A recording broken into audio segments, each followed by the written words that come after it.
성경에 보면 곳곳에 두려워하지 말라, 염려하지 말아라, 그런 내용들이 많이 나와요. 그만큼 우리가 세상을 살아가는데 무섭고 근심, 염려, 걱정을 많이 한다는 거죠. 다른 말을 말하면 그만큼 살기가 쉽지 않다. 너무너무 사는 게 힘들다. 그런 것을 우리에게 보여주고 있습니다. 특별히 우리는 이 땅에서 살 뿐만 아니라 그리스도인으로서 또 살아가다 보니까 더 힘들 수가 있어요. 어려움을 겪을 수가 있어요. 오늘 성경에는 우리 주님께서 특별히 사도 바울 곁에 서서 하시는 말씀이죠. 뭐 하지 말라고요? 담대하라. 담대하라. 어디서? 바울 곁에 서서. 정말 주님이 함께 하시고 정말 내 곁에 계시다는 것, 더군다나 나와 함께 한다는 사실 여러분 진짜 믿으시나요? 어린아이는 엄마하고만 같이 가면 무서울 게 없어요. 형아들이 있건 말건 간에 엄마 손 잡고 가면 겁날 거 없습니다. 깜깜한 밤에도 걱정할 게 없어요. 왜냐하면 엄마는 나의 보호자고 나의 엄마니까, 나는 그분의 자식이니까 그렇죠. 그것처럼 주의 백성들도 마찬가지야. 오늘 보면은 특별히 우리 주님께서 담대하라고 어떤 사람에게 말씀해 주시는지를 보여주고 있어요. 우리 주님이 격려, 주님의 위로를 힘있고 정말 주님 앞에 찬송하며 기뻐하며 살 수 있기를 바라요. 고린도후서 1장에도 보면 우리 주님을 가리켜서 모든 환난 가운데서 능히 위로할 수 있는 하나님이다. 그러니까 뭐 하자고요? 찬송하자. 그러니까 어떻게 하자고요? 주님 따르면서 오는 고난을 아버지 달게 받자. 왜냐하면 그걸 통해서 주님께 받는 위로가 크고, 그리고 모든 환난 가운데서 능히 건지시는 그 주님을 확실히 믿기 때문에.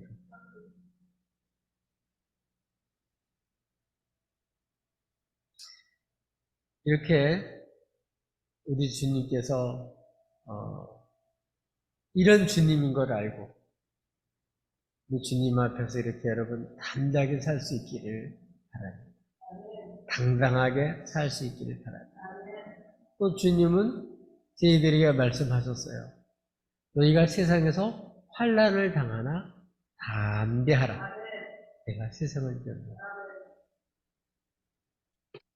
세상은 하나님 모르는 불신치제 속에서 살아가고 있죠. 그러니까 그들과 같이 어울리지 않는, 그들의 뜻에 맞지 않는 이러한 구별된 삶을 살아가는 기독교인들은 미움의 대상, 타켓이 되죠. 그래서 환난을 겪을 수밖에 없고 겪게 돼요. 그럴 때 뭐 하지 말라고요? 담대하라. 능히 이런 세상을 이길 수 있도록 주님이 격려해 주시고 우리 주님께서 말씀해 주셔요. 그러면 어떤 사람들에게 이렇게 담대하라고 주님께서 말씀하시나? 첫 번째로는 23장 1절에 보면 양심을 따라 하나님을 섬기는 사람에게 담대하라고 격려해 주십니다. 사람들이 볼 때는 믿는 척하고 안 볼 때는 세상 사람처럼 살고 그러는 게 아니고 범사에 양심을 따라서 하나님을 섬기는 사람, 그런 사람은 세상에서 당당하게 살 수가 있어요. 양심이 꺼리면 당당하게 못 살죠. 깨름직하죠. 근데 하나님 내 마음을 아시고 내가 하나님을 아니까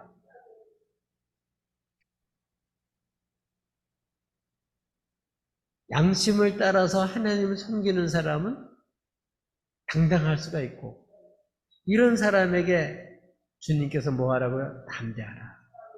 담대하라. 말씀하시는 거예요.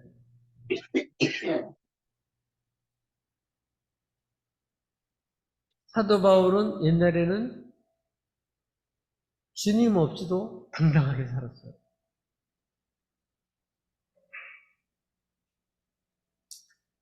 세상에서 정말 잘났어요.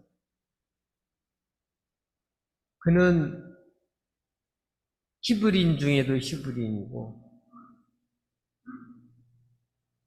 그는 또 로마의 그러한 시민권도 갖고 있고,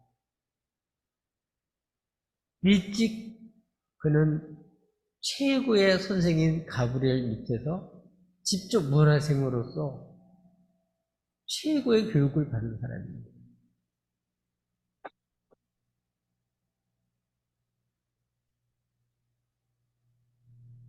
그리고 일찍 출세해서 공의회에 자기가 요구를 하면 공문을 발송할 정도로 당시에 출세한 사람이고 알아주는 사람이었어요. 그래서 자기 나름대로는 하나님을 위해서 산다고 그렇게 생각을 했고, 그걸 위해서 자기는 예수 믿는 사람들을 지상에서 없애야 된다 생각하고 아주 박멸하려고 작정을 했습니다. 얼마나 심하게 박해를 했는지 예루살렘에 교인들이 붙어 있을 수가 없었어요. 그래서 다 도망을 갔어요. 주변으로. 그러면 그걸로 끝나지 않고 집집마다 뒤지면서 예수 믿는 사람 붙잡아다가 감옥에 넣고, 남녀노소니까 뭐 가릴 것 없이 아주 예수 믿는 사람은 아주 감옥에 쳐넣는 거예요. 그리고 스데반 같은 사람은 돌려 때려 죽이는데 증인이 돼서 앞장섰죠. 교인들에게 공포의 대상이었습니다. 더군다나 담액색 멀리 도망을 그리스인들이 했는데 그곳에까지 예수 믿는 사람 체포하려고 공의회에서 요구해서 체포영장을 발부받아가지고 그리스도인들을 붙잡으러 갔습니다. 가다가 부활하신 주님을 만나고, 이전에는 주님을 몰랐기 때문에 주님을 박해는, 빛 가운데서 주님을 뵙고 유십니까? 그러니까 나는 네가 박해하는 예수다. 나는 네가 핍박하는 예수다. 그 얘기를 듣고 완전히 그냥 꼬꾸라졌어요. 범이 하루 강아지가 범 보고 그냥 완전히 이제 주저앉듯이 그 전까지는 주님 모르니까 큰 소리 치고 빵빵거리고 살았는데 부활하신 주님 얼굴도 못 보고 그냥 음성만 듣고 빛만 봤는데도 완전히 그냥 말에서 떨어져서 눈을 3일 동안 뜨지도 못했어요. 주님은 그렇게 어미한 분이에요. 진짜 죽었다가 살아나신 분인 거를 믿어지지가 않았는데 진짜 주님이 살아계신 것을 알고 기겁을 한 거죠. 그래서 그때부터 내가 지금까지 나는 최고고, 그래서 정말 나처럼 하는 잘 믿는 사람이 없다고 생각하고 그래서 아주 하늘 위해서 자기는 최선을 다해서 하는 사람을 생각했는데 알아요. 야, 진짜 내가 헛살았구나. 내가 죄인 중에 괴수구나. 내가 하나님을 모르고 지금까지 주님을 모르고 살았던 지금까지 모든 지식과 지금까지 가진 모든 거 이거 다 주님 만나고 보니까 이게 다 배설물과 같구나. 그만큼 주님을 만나고 주님을 알고부터는 주님을 아는 지식이 너무 귀해서 그때부터는 이제는 마음으로 이제는 양심을 따라서 하나님 섬기고 살아요. 즉시로 그렇게 하나님을 섬기고 살았어요. 오늘 본문에 있는 내용도 마찬가지죠. 사도 바울이 선부장에 의해서 이제 공회원들이 다 모인 상태에서 그 당시에 지체 높은 공회의원들 앞에서 변호하는 기회가 생겼습니다. 그때에 하는 말이 뭐냐면 나는 범사의 양심을 따라 하나님을 섬겼다. 그렇게 얘기를 하는 거죠. 그랬더니 대장 아나니아가 곁에 있는 사람에게 사도 바울의 입을 치라고 그렇게 말했어요. 얼마나 듣기 싫으면 입을 때리라 그랬겠어요.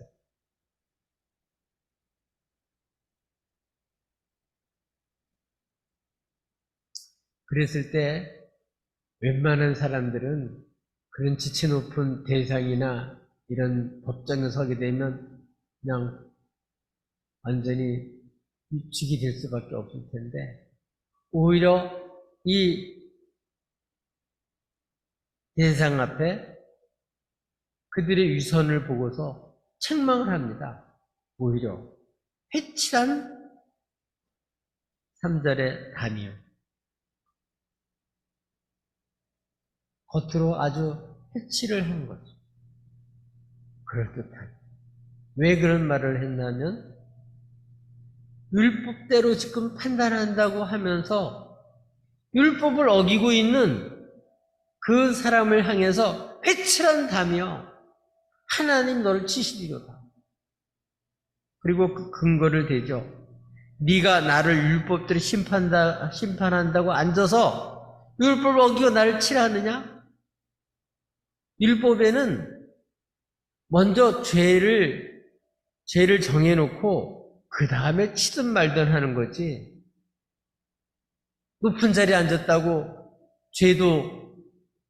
죄도 정해놓지 않은 상태로 입을 치라 그러니까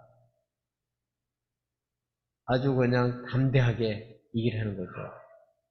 회칠한다며 네가 높은 자리라고 앉아서 율법대로 판단한다고 앉아서 너가 율법을 어기면서 누구를 판단한다고 그러냐. 네가 율법을 어기면서 어떻게 율법대로 판단한다고 거기 앉아있냐. 이렇게 당당하게 얘기를 하는 거예요. 그러니까 하나님을 믿고 양심을 따라 하나님을 섬기는데 그렇기 때문에 꺼리낄 게 없는 거죠.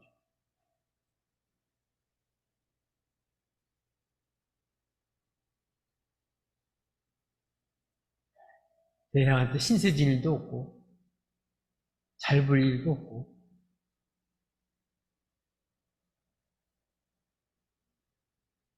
어떤 이익관계도 없고 어떤 자기 나름대로의 어떤 그 사심이 없으니까 이렇게 당당할 수 있는 거예요.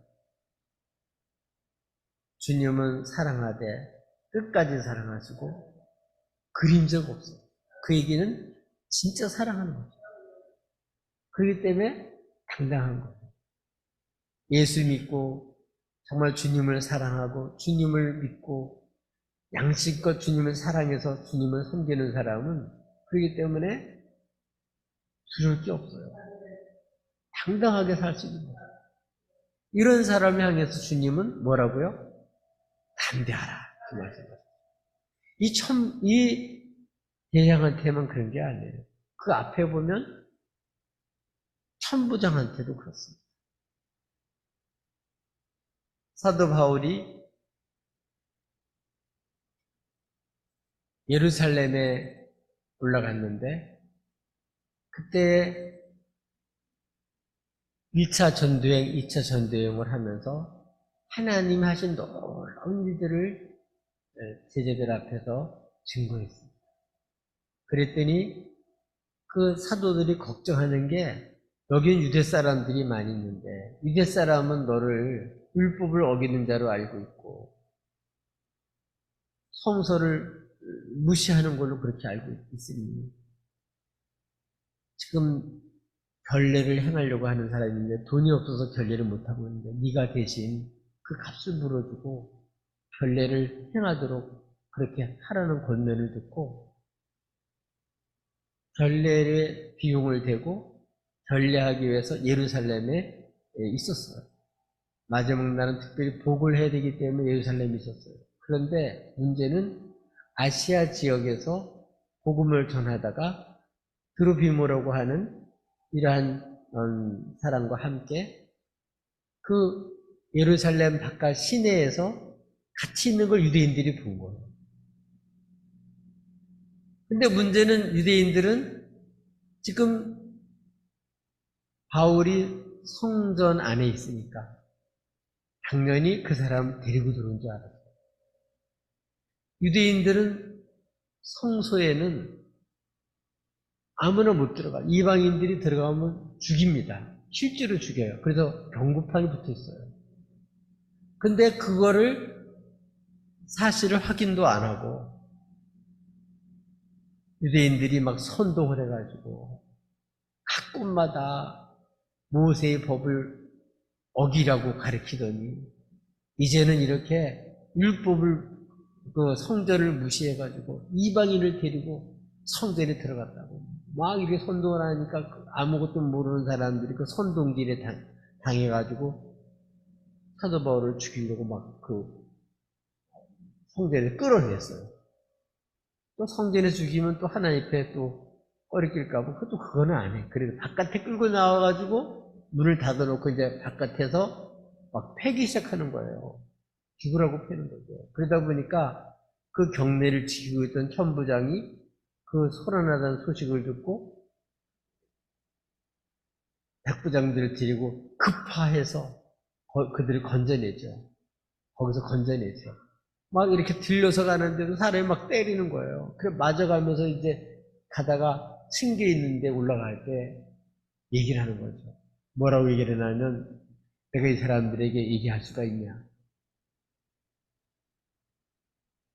유대인인 걸 알고 있는데 헬라 말을 유창하게 하니까 깜짝 놀라가지고 허락을 해요. 그래서 이제 거기서 주님 만난 얘기, 그런 얘기를 하고 자기가 사역하게 된 얘기. 그래서 자기가 예수님을 예루살렘에서 이제 그 증거하는 그러한 증언을 하게 됩니다.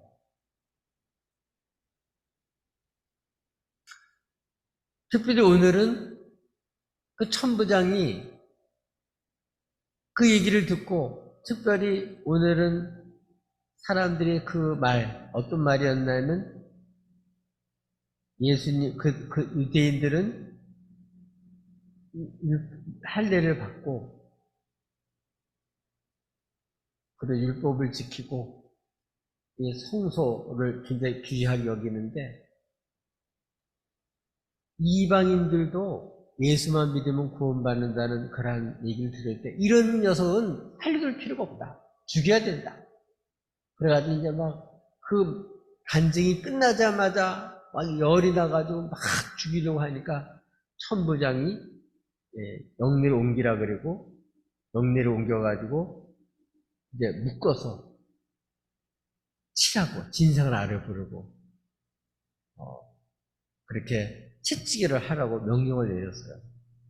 근데 이렇게 원래는 그 로마 사람들은 어디 가든지 재판 받을 권리가 있고 재판을 받지 않고 처벌받지 않습니다.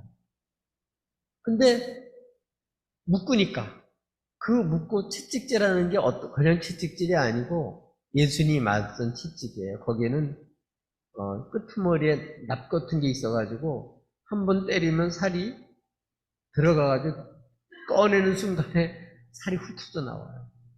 그런 매를 때리는 거예요. 근데 그럼 그 매를 맞으면 어떻게 되겠어요? 즉시 얘기하는 거죠.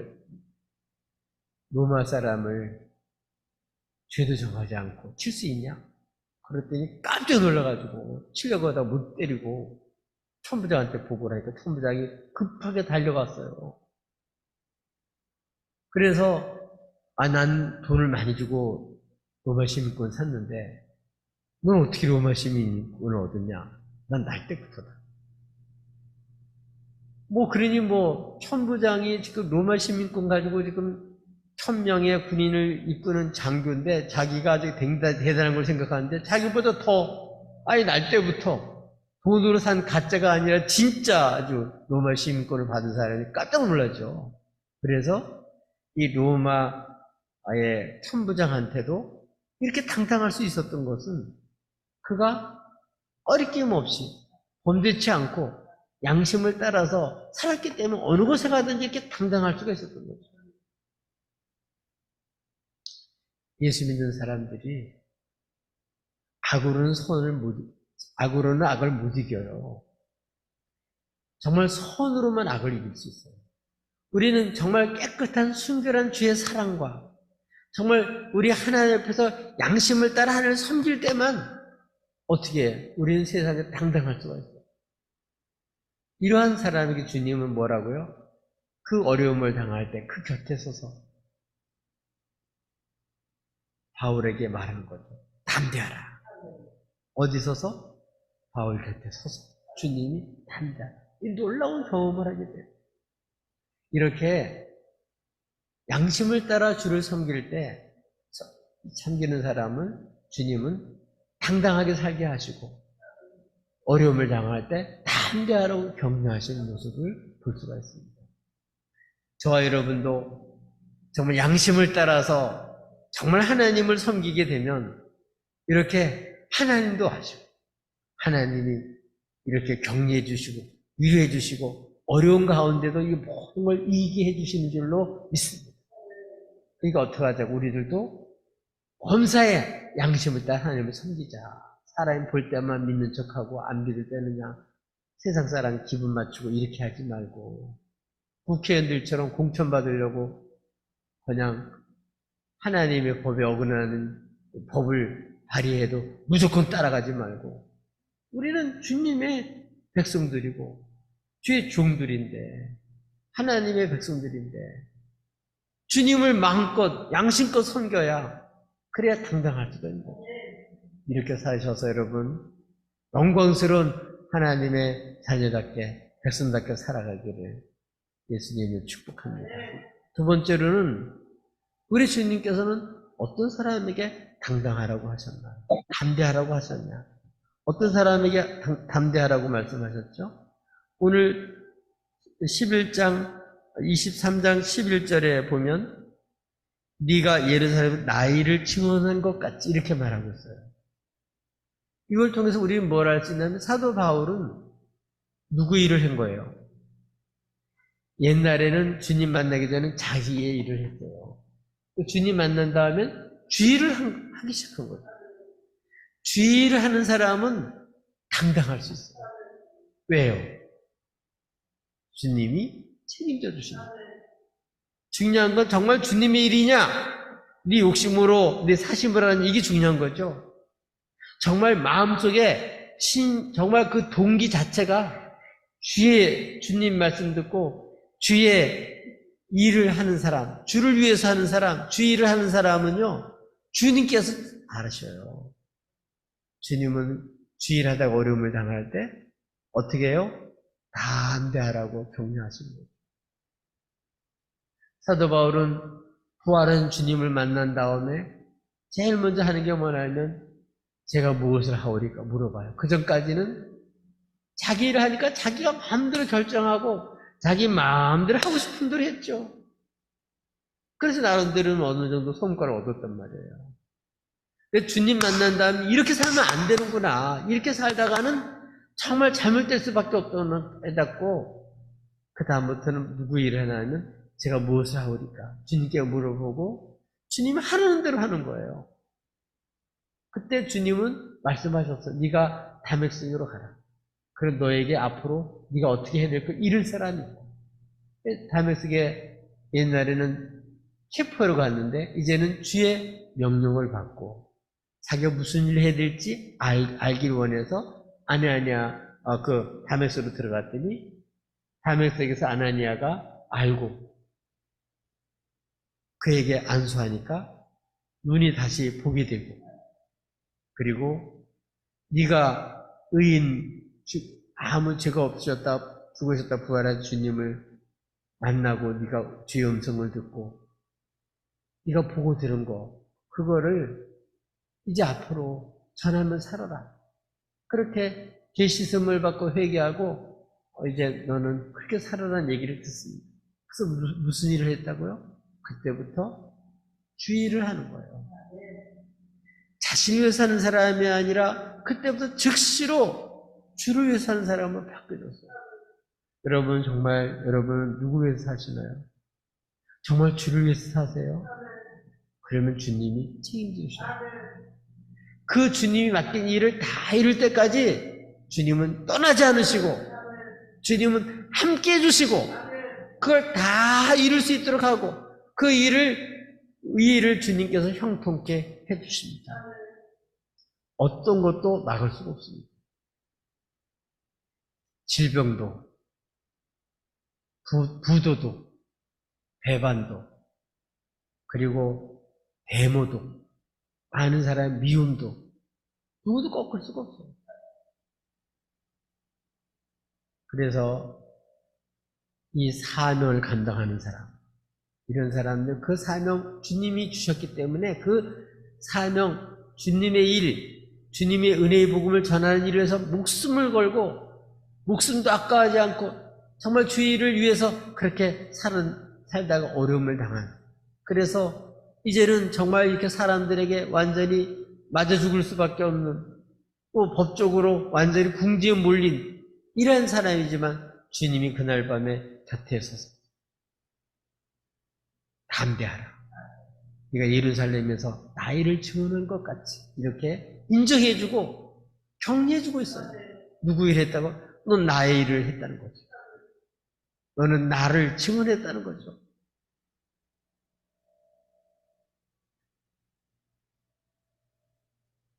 오늘 우리들도 주를 위해서 주님이 내게 이 일을 하라고 하셨다. 이 일을 알 때 담대할 수 있습니다. 원래 바울은 어떤 마음을 가졌는지 로마서 1장에 기록된 걸 보면 자기가 구원을 받고 보니까 자기 민족이 구원받길 원해서 자기는 자기 민족들에게 먼저 복음을 전하고 싶었어요. 근데 우리 22장 앞에도 내용을 보면, 간증하는 내용을 보면 그 말을 듣고서 막 죽여야 된다 그랬잖아요. 그 말이 어떤 내용이냐 하면은 자기 다메섹으로 가서 거기서 유대인들에게 복음을 전하려고 작정을 했는데 하나님 주님이 나타나서 말씀하시기를 너 네 말 그 사람들 안 듣는다. 그러니까 어떻게 하라고요? 너는 내가 이방인에게 보낸다. 그런 얘기를 한 거예요. 그 얘기를 듣고서 그 얘기를 듣자마자 막 사람들이 막 이런 사람 살려줄 자가 아니라고 얘기를 한 거거든요. 그게 무슨 얘기냐면 자기 생각은 유대인들에게 먼저 복음을 전해서 그렇게 할 생각이었는데 주님의 계획은, 주님은 아니에요. 주님은 뭐라고요? 나의 일, 주의 일. 어떤 거예요? 주님 보내는 일은 뭐냐면 이방인에게 보낸다는 거죠. 이렇게 주의 일을 하는 사람, 자기 뜻대로가 아니라 주의 일을 하는 사람, 이런 사람들을 주님께서 격려해요.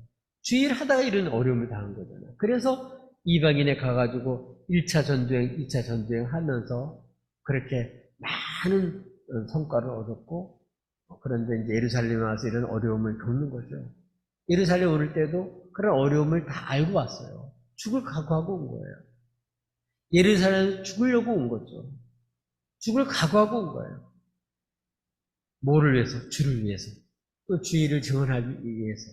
근데 주님 이걸 아시고 담대하라고 명령하신 거예요. 오늘 우리들도 누구 일을 하자고요? 정말 주를 위해서 주의를 하십시다. 주님이 내게 예수 믿고 구원받은 사람 제2의 생명이 뭐냐면 사명의 사명. 주님 나에게 하라고 한 일이 뭔가 이걸 알고 주님이 내게 하라는 일을 하고 살면 힘들어도 어려워도 재미있고 하나님이 함께 하시고 그 일을 하면 내 목숨 다 바쳐도 안 아깝죠.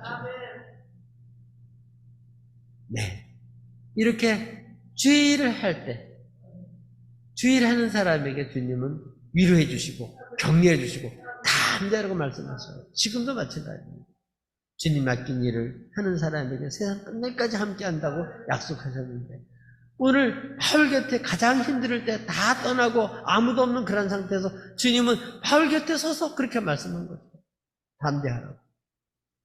네가 나 일을 예루살렘 증언했다고. 인정해 주는 거죠. 셋째, 어떤 사람에게 담대하라고 했냐? 하나님의 계획을 따라 하나님의 쓰실 것을 알고 그 일에 쓰임받는 사람이 담대해질 수 있어요. 하나님 나라 앞으로 어디다 쓰려고 하는 걸 아는 사람은 겁날 건 없죠. 어려움도 많았지만 이걸 통해 하나님 내게 할 일을 알게 해준 거죠. 오늘 성경에는 주님께서 바울 곁에 서서 말씀하셨어요. 네가 예루살렘에서 나를 증언한 것처럼 로마에 가서도 증언해야 하리라. 그 얘기는 뭐예요? 네가 아무 여기 있는 사람 다 죽이려고 너를 그렇게 해도 너 여기서 안 죽어. 너는 살아가지고 로마에 가서 임금들 앞과 그 많은 높은 사람들 앞에서도 이거 전해야 돼. 그러니까 너 여기서 안 죽는다는 거예요. 앞으로 거기 쓰겠다는 거예요, 주님이. 그러니까 주님의 놀라운 계획을 말씀해 준 거예요. 이것까지 알게 된 거죠. 얼마나 소망이 됐겠어요. 힘이 됐겠어요. 위로가 됐겠어요. 원래는 사도 바울도 로마에 가서 전도하고 싶은 마음이 꿀뚝 같았어요. 마음이 있었어요. 근데 이런 어려움을 겪고 사지에 몰릴 때 우리 주님께서 당신이 하실 일을 알게 해줬습니다. 하나님의 놀라운 그 뜻을 하나님 미리 품게 하시고 이렇게 하시려고 하는구나 하는 것을 발견하게 됐습니다. 그게 큰 위로가 되고 소망이 된 거죠. 지금 어려워도 앞으로 나를 주님이 어디다 쓰려고 하는지 알 때 얼마나 좋겠어요. 여러분, 주님의 피값으로 산 사람들은 다 새로운 피조물이에요. 이제는 죄의 종로로 했지만 이제는 하나님의 선한 역사 쓰시려고 부르신 거예요. 놀라운 계획이 있어요. 그래서 우리 사형리에도 그 제목이 그 주제가 어떤 내용이냐면 하나님을 향한 놀라운 계획이 있다는 거예요. 그걸 아시나요? 많은 사람들은 자기가 이뤄나갈 그런 계획만 세우지 우리를 향한 하나님 계획을 몰라요. 근데 양심을 따라 주님을 섬기고 주님의 일을 하다 보면 뭘 알게 되면 주님이 자신을 향한 놀라운 계획을 발견하게 돼요. 주님이 자신을 통해서 하실 일을 보게 돼요. 미리 알게 돼요. 얼마나 감사한 일이에요. 네, 이제 저도 이제 한 2년 반 정도 이제 은퇴할 날이 남아있기 때문에 모이면 그런 얘기들을 해요. 뭐 할 거냐? 저는 할 일이 있죠. 하나님이 나를 연단시킨 게 있고 앞으로 할 일이 있으니까 너무 감사한 일이죠. 어떻게 사나? 그게 걱정되는 게 아니라 기대가 되는 거죠. 네. 왜냐하면 주님이 또 그렇게 하실 거니까. 아멘? 맞아요. 이 땅에 있는 동안에 주님께 쓰임받는 것만큼 기쁜 일은 없고 그것만 진짜 남는 거예요. 순간을 투자해서 영혼을 거두는 거고, 없어질 것을 투자해서 영원히 남는 거를 거두는 거니까, 이게 진짜 수지 맞는 일이죠. 주님이 앞으로 바울을 이렇게 쓰시겠다고 하니까 얼마나 큰 위로가 됐겠어요. 그럼 실제로 그렇게 됐습니다. 실제로 그렇게 됐어요. 내 생각과 하나님의 계획은 달라요. 그러나 정말 이런 고비를 당하고 역경을 당할 때 우리 주님 앞에서 이렇게 주님이 만나주시고 깨닫게 해주시고 알게 해주시고 인도해 주셔요. 앞으로 너는 노마에 가서 나의 일을 증언해야 한다. 그래서 이제 이 다음에 펼쳐지는 내용은 그게 이루어지는 역사예요. 다 이루어지는 역사예요. 결국 하나님의 계획을 이루는 게 역사예요. 하나님 우리를 죄인들을 구원하는 하나님의 섭리, 그 역사, 그게 히스토리예요. 그분의 사랑의 이야기예요. 우리 이런 놀라운 주님의 사랑의 역사에, 구원의 역사에 정말 이렇게 앞으로 쓰임받는 생각할 때, 지금까지는 몰라서 잘 쓰임받지 못했지만 앞으로는 주님이 이렇게 쓰신다는 걸 알게 될 때 너무 감사합니다. 우리는 역사의 종말의 끝에 어떻게 될 것까지 다 보는 거 아니에요. 축구 경기를 할 때 보면 긴장이 되죠. 특별히 일본하고 할 때 어떻게 결과가 될까. 드라마 같은 데는 더하죠. 주인공이 어려움을 당하면 당할수록 나중에 보면요 더 빛나요. 그러니까 주인공이죠. 하나님이 여러분 우리 한 번밖에 못 왔다가 하나님 이 시대에 전에도 없었고 후에도 없어요. 그런 위대한 하나님의 사람으로 여러분 쓰시려고 핏값으로 사서 새 사람 만드신 줄로 믿습니다. 우리 주님이 주님의 뜻에 따라 이제 그 뜻을 따라 이렇게 우리 인도함을 받아서 쓰임만 받으면 이런 사람들은 주님이 후원하고 주님이 인도해 주시고 주님이 하게 해주셔요. 그래서 주님이 그 계획에 따라 인도함을 받아 쓰임을 받는 이런 사람들에게 주님은 다 안대하라고 놀라운 계획을 말씀해 주신 거죠. 우리를 향한 하나님의 놀라운 계획을 알고 여러분 소망 속에 기대하면서 여러분 하나님께 귀하게 쓰임받을 수 있도록 준비되어 다스림받고 인도함 받아서 귀하게 쓰임받기를 주님의 이름으로 축복합니다.